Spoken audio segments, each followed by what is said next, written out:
Chapter 7. The Challenge of Legal Realism. Do rules and precedents decide cases? But is it all a sham? We have spent 6 chapters exploring the fundamental devices of legal reasoning. But does legal reasoning genuinely decide cases? Even if, as a theoretical matter, we can understand the methods of legal argument and legal reasoning, and even if we can identify real examples of their use in actual cases, how representative are those examples? In other words, how much does legal reasoning actually matter in most of the arguments that lawyers make? And how often and how much does legal reasoning make a difference in the real decisions of real judges? These are the principal questions posed by the skeptical perspective commonly known as legal realism, or acknowledging the standpoint and location of its principal founders, American legal realism. Although we can find traces of related ideas in the German Freirechtsschule free law school in the late 19th and early 20th centuries, and in the contemporaneous work of the French theorist François Génie, American legal realism has its most important roots in the extrajudicial writings of Justice Oliver Wendell Holmes. When Holmes said famously that the life of the law has not been logic, it has been experience, he posed a concrete and potentially radical challenge to the then conventional wisdom about the way in which the common law develops. When Holmes wrote, and even more so earlier, most lawyers, judges, and commentators understood common law change to be a process of discovery rather than creation. For them, the development of law not only involved locating the law that was there all along rather than making new law, but could also be characterized as a largely logical and deductive march from one case to the next. But Holmes was not convinced, although he certainly subscribed to the then conventional view that legal doctrine typically determined legal outcomes. And although he believed as well that uniquely legal categories were genuinely important in predicting legal consequences, he had concluded that changes in legal doctrine were largely a function of an experience-based and empirical determination by judges who, when changing the law, were undoubtedly making policy choices dictated neither by logic nor by pre-existing law. Viewed in hindsight, Holmes's views seem scarcely remarkable, let alone radical. Nowadays, it would be hard to find very many dissenters from the view that when judges change the law, they base their decisions on a mix of policy and principle that can hardly be thought of as a deductive or logical exercise. In thus anticipating what most legal insiders and commentators now take to be commonplace, Holmes, like Roscoe Pound and Judge Cardozo shortly thereafter, was ahead of his time. In other ways, however, his views about legal reasoning remained steadfastly conventional. He believed that legal doctrine as doctrine was the principal determinant of legal outcomes, and it is this belief, more than any other, that has served to frame Holmes as more a forebear of realism than a realist himself. Recourse to knowledge of the empirical facts about the world may have been necessary to change the common law, Holmes recognized, but the common law itself had elements of stability as well as change. And for Holmes, this stability was chiefly a function of legal doctrine, as more or less conventionally understood. Unlike the realists who admired and succeeded him, Holmes subscribed wholeheartedly to the belief that the relative specific legal principles contained in the language of reported judicial opinions were the principal determinants of how judges decided cases and how lawyers argued them.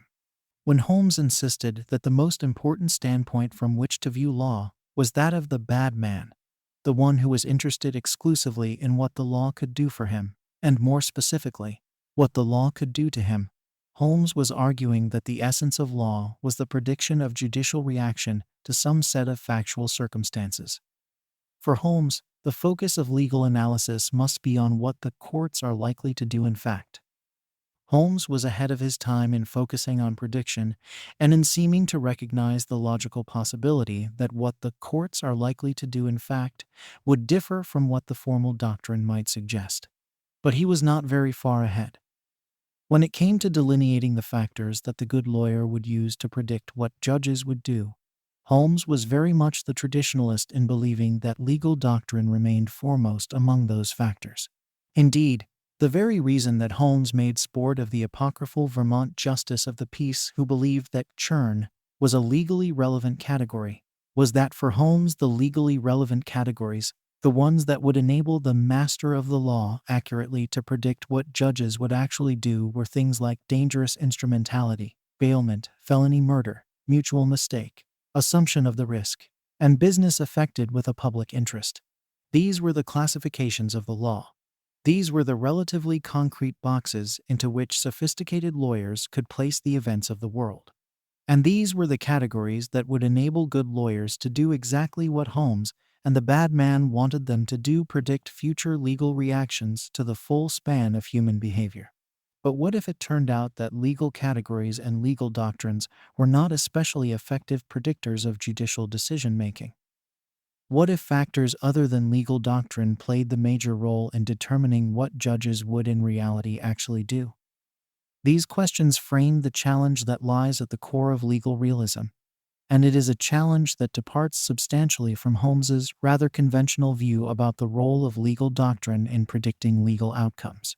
To see legal realism at its fullest, therefore, we must take our leave from Holmes and look instead, at least initially, at a group of commentators who flourished primarily in the 1930s, almost exclusively in the United States. The most visible of these early realists was Jerome Frank, who in 1930 was a prominent New York lawyer and later became a distinguished federal judge. Frank was preceded in his realist pronouncements by a number of others, but he quickly became among realism's most prominent voices. His key claim, echoing one that had been made a year earlier on the pages of the Cornell Law Journal by a Texas judge named Joseph Hutchison, was that judges did not initially or primarily look to the law in order to determine how to decide a case. The then conventional view was that judges determined what the facts were, and then consulted the statutes, cases, and other legal materials to find out what response the law dictated for those facts or that situation. But for Hutchison and Frank, this standard picture reversed the order of things. Rather than first looking to the law and then deciding how to rule, Hutchison and Frank maintained that judges first decided or intuited. Hence Hutchison's reference to the judicial hunch, how they wanted to rule, and only then consulted the law. Like a lawyer who starts with her client's position and then searches for legal support to buttress it, Hutchison and Frank believed that judges started, after determining the facts, with a view of the correct outcome, and then looked for cases and statutes and other legal materials to provide an after-the-fact justification or rationalization for what they had already decided. In itself, this claim is not a very radical idea either. Hutchison referred to the initial determination by the judge as a hunch, and simply describing it as a hunch, or as intuitive, is not inconsistent with legal doctrine playing a substantial, even if less conscious, role in determining the judge's initial reaction. A hunch or an intuition, after all, might well be a legally informed hunch or an intuition based on knowledge of the law. Baseball umpires, for example, rarely engage in very much conscious thinking before calling a pitch a ball or a strike, but they nevertheless make their quick judgments on the basis of having internalized the rules about what makes some pitches balls and others strikes. The chess master who can play 30 games simultaneously against 30 different opponents does not have much time for contemplation, but his seemingly instinctive moves are still the moves of a chess expert. Similarly, a judge might have so internalized the rules of law that even though she had a quick hunch or intuition about how the case ought to be decided, it would be a hunch born of a deep knowledge of legal rules and legal doctrine. And there is nothing particularly radical or skeptical about that position. But Hutchison and Frank went further than this. Hutchison, and to a much greater extent Frank, believed that the initial judgment, the hunch, was based less on cases, statutes, and legal principles than on a host of other factors that the law officially refused to recognize, but that Frank especially thought actually played a large role. Frank is frequently caricatured as having believed that judicial decisions were a matter of what the judge had for breakfast, but his claim is in reality far more sophisticated and nuanced. For Frank, the personal attributes of the judge did matter, and Frank would not have denied that the judge being in a bad mood, because of poor ventilation in the courtroom on a hot day, or even because of a bad breakfast, could have an effect on legal outcomes. But the what the judge had for breakfast caricature is unfair to Frank, because he believed that a large number of other less frivolous, but still non-legal factors typically determine judicial decisions. These might include, for example, the judge's political preferences, his views about litigants of certain races or religions or appearances, his views about the lawyers, his overall sense of which outcome would be fairer under the circumstances, and perhaps most of all, the makeup of his personality. But although Frank believed that far more than what the judge had for breakfast determined legal outcomes, he believed as well that most of what determined legal outcomes consisted of factors that legal doctrine did not recognize. He also believed that most of these factors were highly particular, relating to aspects of this case on this occasion. In ways that seem remarkably modern at times, Frank doubted the ability of people, including but not limited to judges, to make decisions based on rules or principles or general categories, but believed instead that judges would base their decisions primarily on a host of factors peculiar to the particular case, many of which were technically legally irrelevant, but which he believed might nevertheless actually be causally significant in determining, and thus predicting, legal outcomes.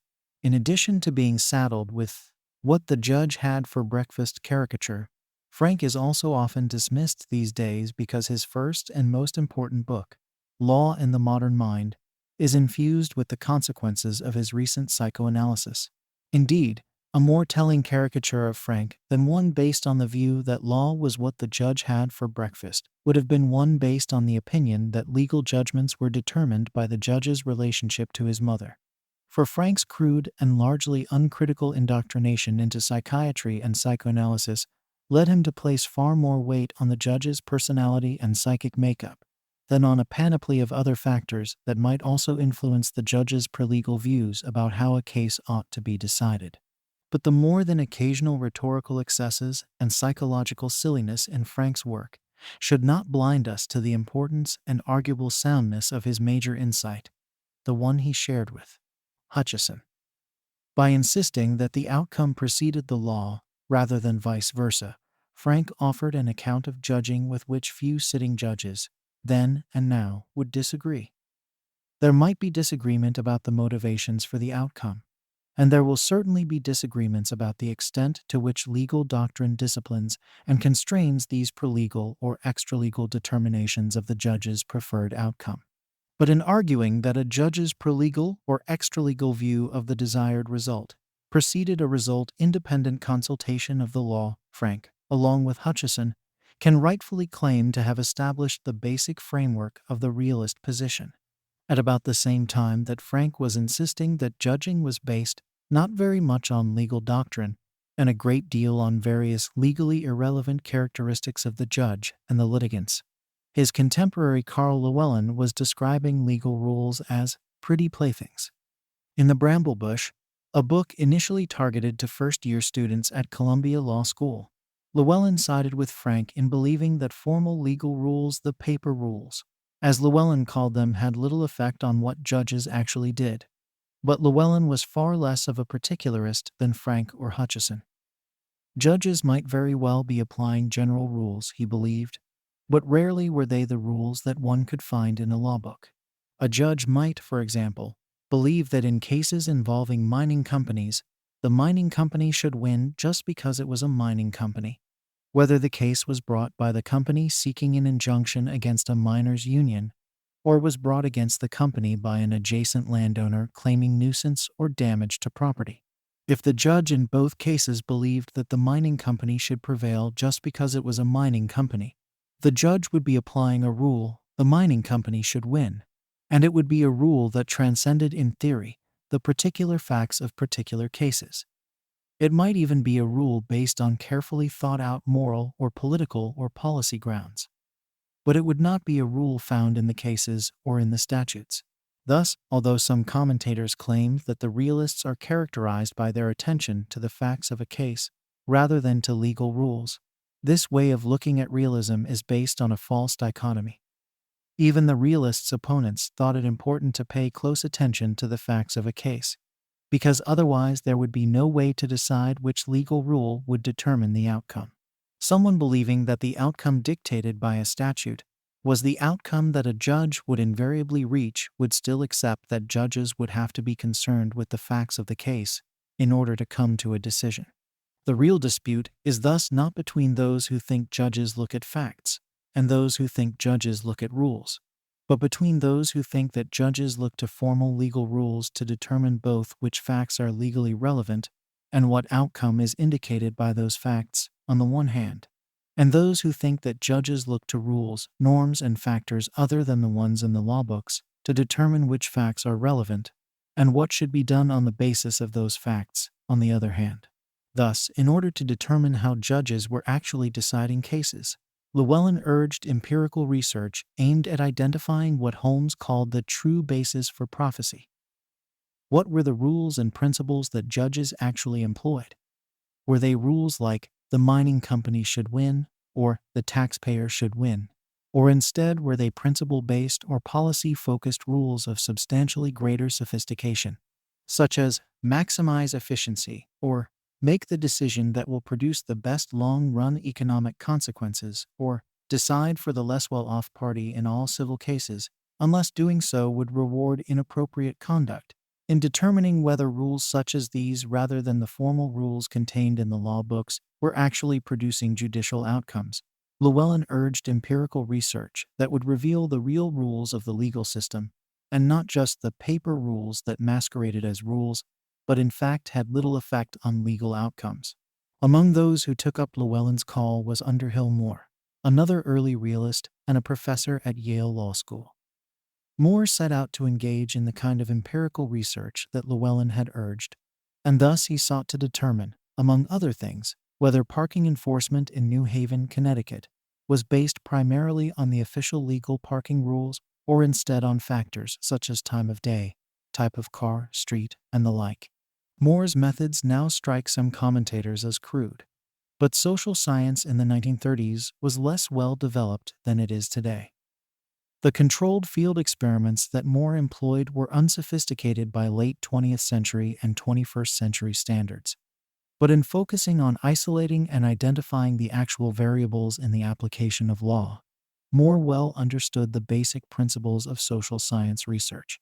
In applying those basic principles, Moore recognized that which factors actually influenced legal outcomes could not be determined simply by a formal recitation of the legal doctrine. Only if that doctrine made a large difference in determining outcomes was it worth taking seriously. And with his fellow realists, Moore recognized not only that this was an empirical question, but also that there was at least some empirical evidence supporting the view that legal doctrine played considerably less of a role than the traditional picture supposed. As seen through the eyes of Llewellyn, Moore, and contemporaries such as Herman Oliphant, Hessel Untema, Max Radin, Felix Cohen, Thurman Arnold, Joseph Bingham, Walter Wheeler Cook, Wesley Sturges, and Leon Green, legal realism is thus far more than the vulgar, what the judge had for breakfast caricature, and far more than the unsophisticated empiricism that may have marked some of their methods.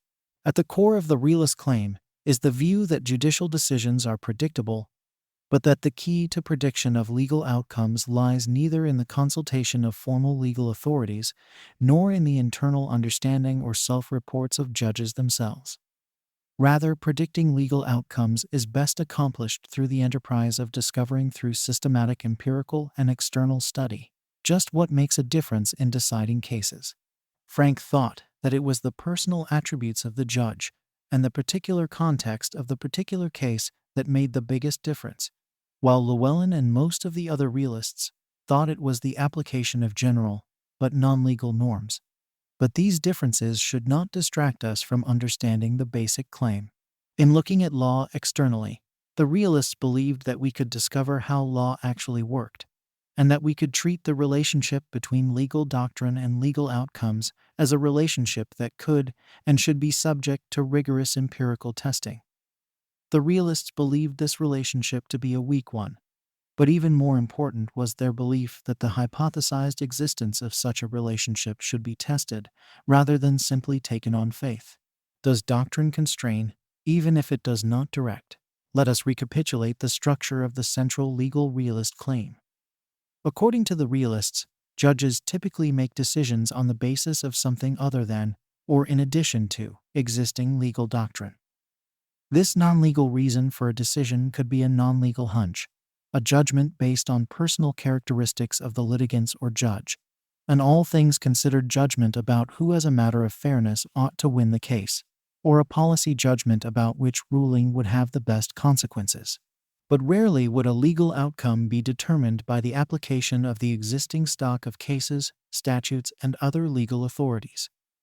When Llewellyn quipped that, if rules were results, there would be little need for lawyers, he was suggesting that the most important parts of law involve the differences between what a rule appears to say and the outcome actually produced by a court.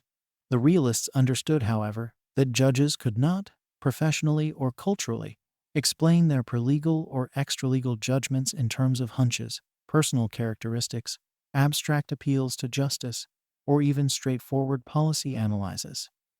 Even if the realists would have preferred it to be otherwise, they knew that the norms of the legal system required judges to justify their rulings in traditional legal terms, whatever the actual motivation for those rulings might have been. A professionally acceptable legal judgment would thus have to be couched in the language of cases, statutes, regulations, legal rules, legal principles, and accepted legal secondary authorities, in other words, in the language of the traditional sources of law. Because the realists recognized that decisions made on non-legal grounds needed to be justified in traditional legal terms. It was a keystone of the realist position that such traditional legal justifications were almost always available to justify outcomes reached for other reasons, regardless of what those outcomes might be. If it were otherwise, if most outcomes reached on non-legal grounds could not be justified by reference to traditional legal sources, then the realist claim would be trivial. Even the traditionalists against whom the realists reacted acknowledged that judges would often want to reach results that the doctrine would not support. So for the realist challenge to be a genuine challenge, it needed to insist that legal doctrine was not nearly as constraining as the traditionalists believed, and that doctrinal justifications for virtually any outcome that a judge wanted to reach for virtually any reason could be supported by traditional legal sources. The realist position thus rests on the claim that there are cases, statutes, maxims, principles, canons, authorities, or statements in learned legal treatises available to justify decisions in favor of both parties in all, or at least most, litigated cases. If a decision for the plaintiff can be justified by reference to standard legal sources, and if a decision for the defendant can also be justified by reference to standard albeit different legal sources, then the law is not actually resolving the dispute. And this was precisely what the realists maintained, although they recognized that the question was an empirical one. Just how often are there legal rules, principles, and sources available to justify both of two mutually exclusive outcomes? The realists believed that roughly equivalent respectable legal authority on both sides of most litigated questions was the overwhelming characteristic of legal decision-making. But were they correct in so believing?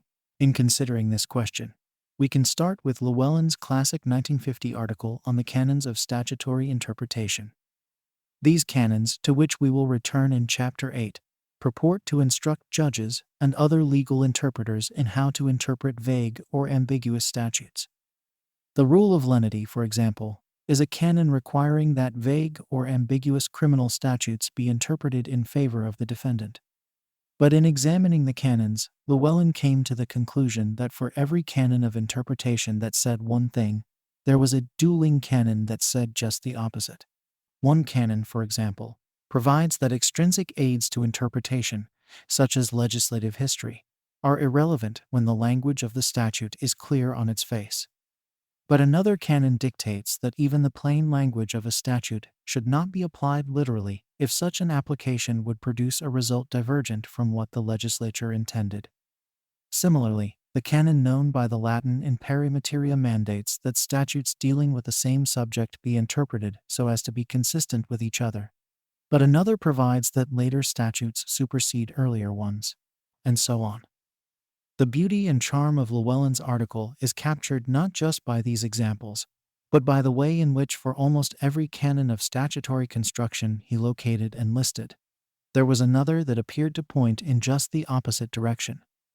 Llewellyn called this the thrust and parry of dueling cannons, and he employed this language of fencing to demonstrate that the availability of traditional legal support for mutually exclusive legal outcomes was a ubiquitous feature of law. And thus he concluded that the presence of legal authority on both sides of most contested legal questions meant that the actual decision, the tiebreaker, if you will, was to be found in something other than the law as traditionally understood. Llewellyn's claim was less extreme than it may appear. As early as 1930, in the Bramble Bush, Llewellyn was at pains to limit his claims to the class of cases that were worth fighting over. Anticipating important law and economics insights about the so-called selection effect that were not to come until some 50 years later, Llewellyn recognized that the straightforward cases in which the law is all on one side rarely generate litigation. Indeed, they rarely generate legal disputes at all. Many Americans would prefer to pay their taxes on a date somewhat later than the April 15 deadline. But the implausibility of finding legal support for that position means that the question whether April 15 in the Internal Revenue Code means April 15 will rarely be disputed, even more rarely be litigated, and more rarely yet wind up in an appellate court. Similarly, in the normal course of things, bills get paid, police officers obtain warrants, contracts are honored, and insurance companies whose insureds cause accidents make payments to the victims. Law abounds with such straightforward applications we can call them easy cases, and the set of cases that winds up in court, and even more the smaller set that winds up in an appellate court, consists pretty much only of those cases in which both sides think that they have a colorable enough legal argument that it is worth spending time and money to go to court, and then, for the losing party, worth the time and money of pursuing an appeal. Because the vast majority of applications of law are not ones in which parties holding mutually exclusive positions both reasonably think they might win. The ones that exist overwhelmingly at the fuzzy edges of the law, and even more so for the yet smaller set that represents the universe of appellate cases decided on the merits and with full opinions. Llewellyn recognized the selection phenomenon and the consequent unrepresentativeness of the appellate cases that were his concern. His claim is best understood, therefore, as a claim about the decision of hard appellate cases, and not so much as a claim about the general indeterminacy of law. And much the same applies to legal realism generally. For the unrepresentative set of legal events that constitute the population of appellate cases, however, Llewellyn and the other realists insisted that the judge was typically far less constrained by formal law than the traditional picture had it, and was far less constrained than judges in their opinions pretended to be. The extent of constraint, however, would be largely a function of the extent to which there was not a plausible legal argument available to justify either outcome. Llewellyn's thrust and parry is thus not merely about the canons of statutory construction, and not merely about statutory construction. It is, for Llewellyn, an example of the overwhelming fact about law in hard cases that there is usually a respectable and defensible legal justification available for a wide range of possible outcomes, but decidedly not for all possible outcomes in the cases that wind up in appellate courts. As a result, he argued, the formal rules of law not only rarely dictated results, but also exercised little constraint on outcomes selected on the basis of other considerations. An empirical claim. The basic realist position about judicial decision-making is thus a two-part hypothesis. The first part is the claim that most judges have a preferred outcome, whether preferred on the basis of litigant characteristics, judge characteristics, conceptions of justice, ideology, or assessments of wise policy that precedes consultation of the formal law. Judges, that is, typically sense an outcome first and look for a legal justification afterward. The second component of the hypothesis is the claim that in looking for a legal justification for an outcome selected on other grounds, judges in complex, messy common law systems will rarely but not never be disappointed.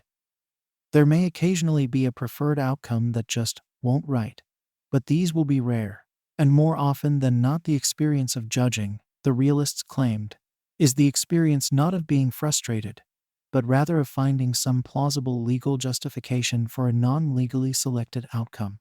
Both of these components of the realist position are ultimately empirical ones. as is the question of what, if not formal law, is the principal determinant of the prelegal or extralegal judicial preferences. And because the claims of realism are empirical, there is no reason to suppose that the empirical conclusions will be the same for all times, for all places, for all judges, and perhaps most importantly, for all issues and for all courts. At one extreme of legal indeterminacy, therefore, it is not surprising that we find the Supreme Court of the United States. For some years now, political scientists have used sophisticated techniques of multiple regression to determine what really does influence case outcomes in the Supreme Court. Researchers have examined a range of factors and concluded that ideology, more than personal characteristics of the judge, legal variables of text and precedent, or anything else, is the leading predictor of Supreme Court outcomes. The results produced by these researchers, sometimes called attitudinalists, because of their research-based conclusions that judicial attitudes make far more difference than the law, should not be surprising. The Supreme Court controls its own docket, and these days typically decides, with full arguments and full opinions, barely more than 70 cases a year, those 70 being selected from the more than 9,000 in which one of the parties has requested Supreme Court review. On occasion, the court will accept and decide a relatively easy case with respect to which a court below has inexplicably blundered, or as to which the Supreme Court thinks it important to make a statement. But far more common is a case that has gotten as far as it has precisely either because there is no law on the subject, or because there are equally good legal arguments on both sides. Moreover, given the nature of what the Supreme Court does, these will largely be cases involving issues about which people, not excluding Supreme Court justices, have strong prelegal or extralegal views.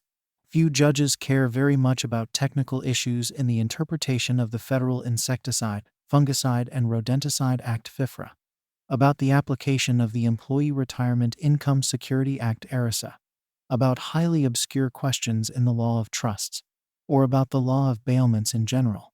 So in such cases, it may well be that judges or justices have no impetus to reach a conclusion prior to consulting the law.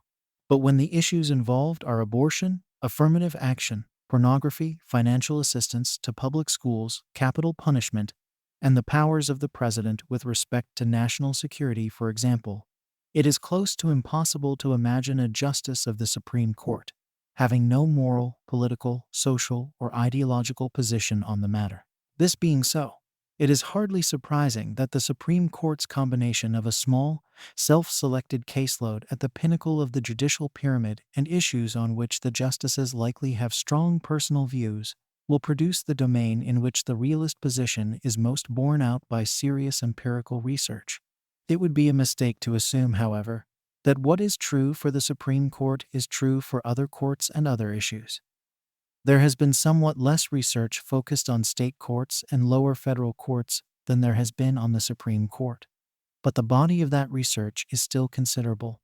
And when we look at the conclusions of that research, we see that legal doctrine appears to play a considerably larger role in judicial decision-making than the more extreme of the realists supposed.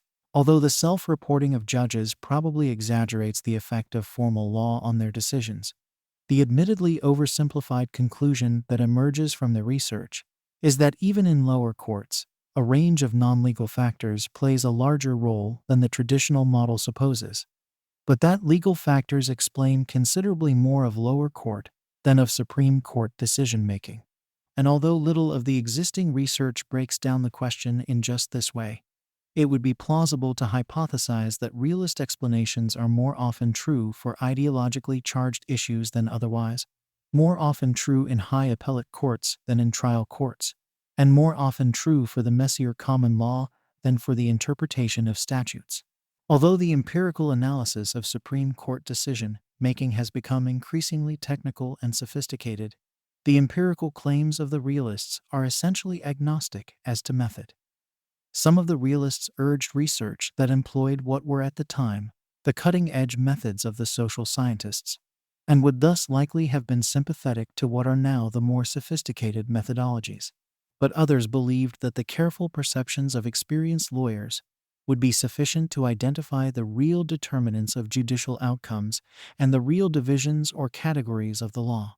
So although if Holmes had written a torts casebook, it would probably have been divided into sections, such as negligence, intentional torts, strict liability, and causation, the realist Leon Green produced one divided along just the lines that Holmes had ridiculed in The Path of the Law. Holmes said that categories like shipping and telegraphs could not provide the basis for accurate predictions of the law, because these were not categories that actually determine judicial outcomes. But Green's empirical assumption was just the opposite.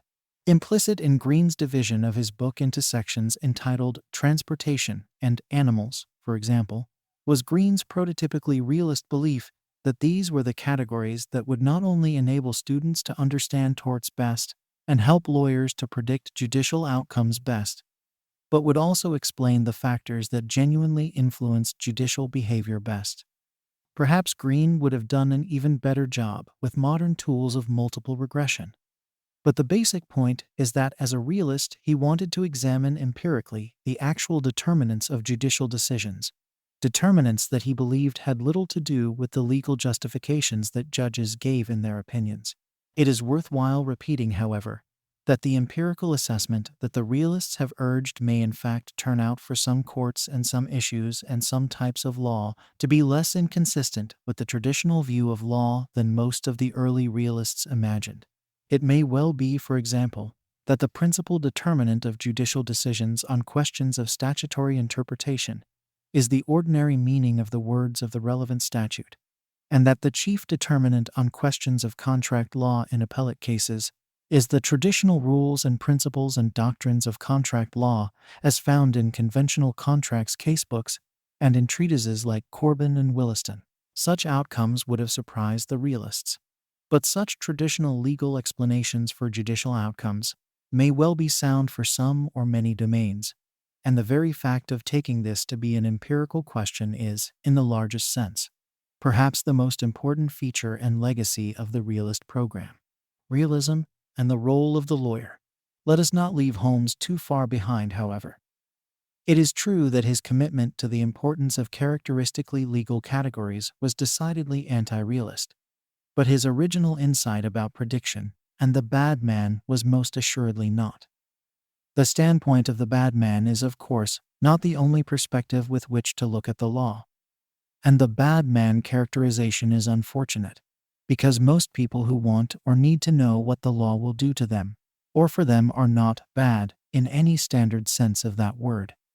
A newspaper that wishes to predict the likely legal reaction to its publication of something unflattering about a politician hardly deserves to be labeled bad. Nor does the ordinary citizen who wants to know how much she should pay in taxes, how fast she should drive, and what she needs to do in order to ensure that upon her death, all of her assets will go to her children. In all of these cases, it is important to predict the reaction of the legal system to various courses of conduct. And Holmes was right to stress this crucial dimension of the law. So too were the realists, who understood that the typical citizen in these types of circumstances is interested in what the law will do much more than what the law says. If the law will do something other than what the law in writing says, if you can drive without fear of apprehension at 60, or even 64, even though the sign says speed limit 55, then this is something that most citizens, bad or good, would rationally want to know. But what does this say to the lawyer who is arguing a case? Although no realist himself, Chief Justice Charles Evans Hughes notoriously observed earlier in his career that the Constitution is what the judges say it is. And this quotation stands as one of the icons of the realist perspective.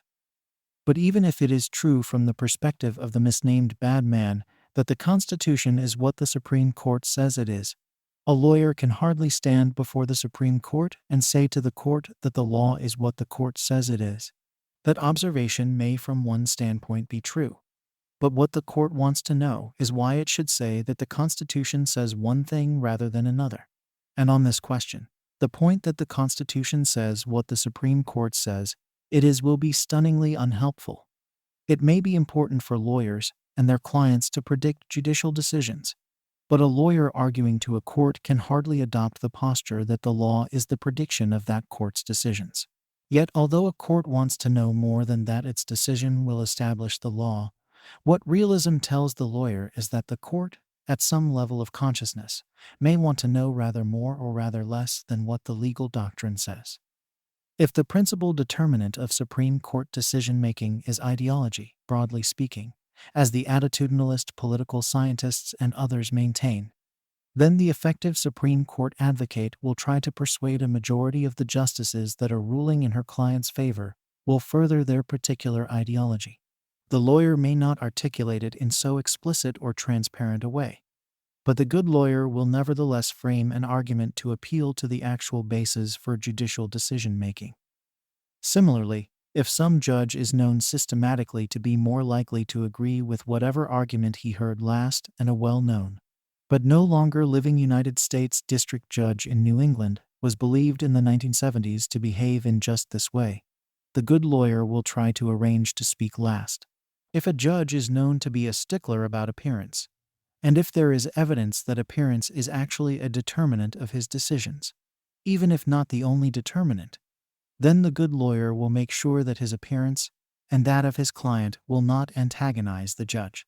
And if some other judge is concerned more about fairness than about the letter of the law, the lawyer arguing before that judge will try to ensure that much of her argument, whether in a trial, in a written brief, or in an appellate argument, will provide the judge with sufficient factual detail, even if some of it is technically legally irrelevant, for the judge to have the information on which to conclude that a ruling for her client will be a fair one. None of this is to say that good lawyers will or should ignore the law, because, as we have seen, it is the rare judge who does not think it important to justify on traditional legal grounds a decision reached for other reasons. The realist-influenced lawyer will not only argue the case in terms that will appeal to some judge's actual basis for decision, but will also provide the judge with the legal doctrine a hook, as it were, on which to hang and justify the decision. Even the judge who decides a case on the basis of law, free equity, or justice or policy, for example, will need such a doctrinal hook or frame, and nothing in the realist perspective would discourage the good lawyer from furnishing one to the judge, even as the lawyer is properly focusing her argument on other things. Critical legal studies and realism in modern dress. Although most of the pioneers of legal realism flourished from the 1920s to the 1940s, the realist perspective still thrives.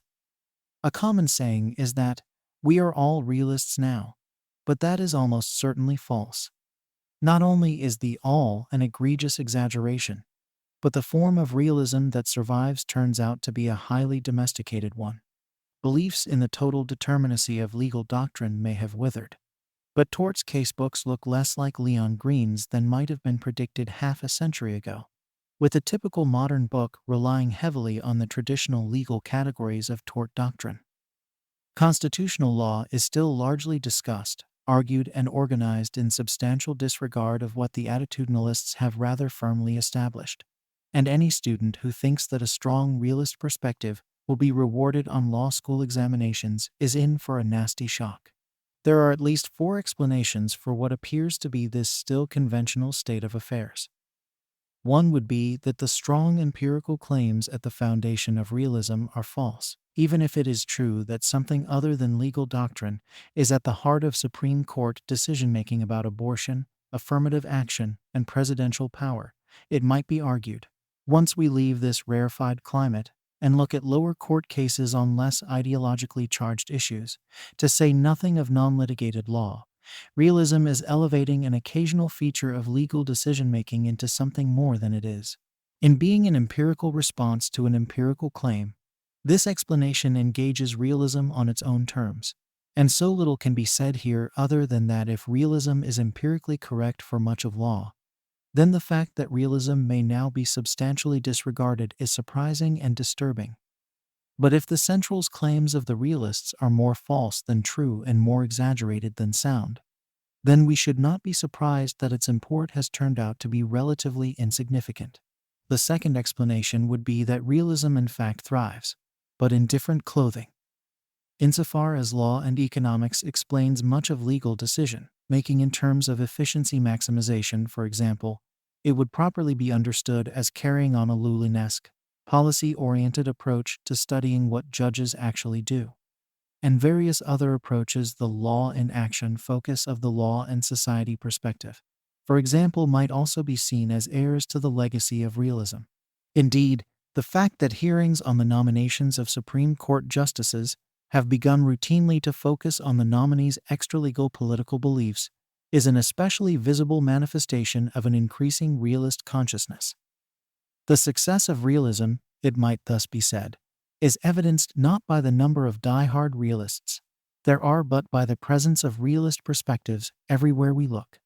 Third, it may be that law schools seek to teach their students more about the language of legal justification than about the determinants of judicial decision. Even if judges do base their decisions substantially on broad notions of equity and justice, or on policy considerations, or even on the personal characteristics of the judge and the litigants, what lawyers need to know, and what law schools are uniquely positioned to teach, it might be argued, is the language of the law, the words and the categories and the concepts in which law talk takes place. Even if beneath the talk something else entirely is going on. Lawyers can afford to be realists, perhaps, but they will succeed only if they understand the non-realist language and categories with which the legal system actually functions. Fourth, perhaps realism has been marginalized because it is too threatening. That would be the view of many members of the critical legal studies movement, some of whom seek or have sought explicitly to carry on the realist program. Parts of critical legal studies, a movement that rose to prominence in the late 1960s and may have had its greatest influence in the 1970s and 1980s, have little to do with realism, for at least one of the important claims of critical legal studies was that legal doctrine could best be understood as a reflection of contingent political and ideological decisions, insofar as one of the important critical legal studies claims was that legal doctrine reflected an existing power structure or served the interests of certain classes or segments of society. Then its claims are only loosely connected with realism, and only loosely connected with this book's focus on questions of legal reasoning and legal argument. In other respects, however, critical legal studies was explicitly realist. Some critical legal studies scholars emphasize the indeterminacy of legal doctrine, arguing, as had Llewellyn in different language, that legal decision-makers typically had far more choices doctrinally open to them than the traditional view of law would have had it. In light of this indeterminacy of legal doctrine, so the argument goes, it is important to understand the real basis of judicial decision-making. So when Duncan Kennedy argued, for example, that judges always had available to them sufficient moves to enable them with professional respectability to avoid even the clearest indications of the clearest legal rules, he was making an empirical claim entirely consistent with the central core of realism. And when Mark Tushnet insisted that political ideology was the principal determinant of much of constitutional decision-making, he not only offered an explanation of American constitutional law that was consistent with those of the attitudinalist political scientists, but also offered the type of explanation that Llewellyn, even if not Jerome Frank, would have found congenial. It is true that Tushnet and others emphasized ideology rather than policy, politics rather than personality, and broad social influences rather than the equities of the particular case. But seen through a realist lens, these differences seem comparatively minor. Although there may now be different versions of which extralegal factors in fact drive judicial decision-making and legal argument, the insistence on what traditionally would have been thought of as non-legal connects critical legal studies with the central claims of 1930s realism. Just as legal realism included perspectives on law other than those represented in the legal reasoning focus of Hutcheson, Frank, Green, and Llewellyn, for example, so too, to repeat, critical legal studies has elements unconnected with legal realism and indeed unconnected with the questions of legal reasoning, legal argument, and judicial decision-making. But insofar as parts of critical legal studies were explicitly concerned with these topics, much of these scholars' work is best seen as carrying on the realist program. As a set of empirical claims, the realist program can hardly now be condemned as largely false or celebrated as largely true.